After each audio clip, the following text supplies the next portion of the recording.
ادھر ایک سید تھا میرے ساتھ کام کرتا, وہ بھی پڑھنے پڑھانے والا تھا, وہ بسم اللہ پڑھتا 12,000, مگر وہ ہم صرف بسم اللہ پڑھتے ہیں نا, وہ 1,000 والی بسم اللہ پڑھ کے پھر 2 نفل پڑھتے ہیں. پھر طریقہ کار نماز کے اندر ضم کرتے ہیں, سو وزن کم پڑتا ہے اس سے. وہ آدمی شاہ صاحب کو ایک دفعہ ملنے کے لیے آ گیا, شاہ صاحب کو ملا تھا, بڑے شاہ صاحب کو.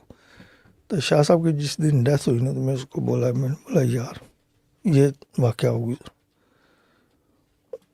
شاہ صاحب چھوٹے شاہ صاحب پاکستان تھے.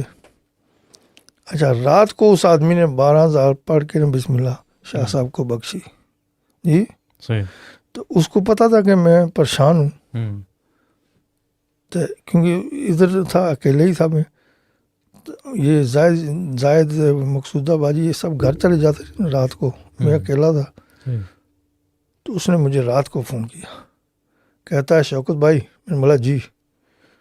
کہتا میں نے رات کو جب پڑھی بسم اللہ سو گیا, تو میں نے یہ دیکھا کہ جس گھر میں شاہ صاحب رہتے تھے ادھر 2 پریاں یا فرشتے بولو جو بھی بولو, جو جن کے ونگز ہیں, وہ آئے 4-5, ایک سائڈ سے پکڑا شاہ صاحب کو, دوسری سائڈ سے پکڑا, سیدھے ڈائریکٹ آسمانوں پر لے گئے. یہ شاہ صاحب کا رتبہ تھا. کوئی جو ہوتا نا کہ یہ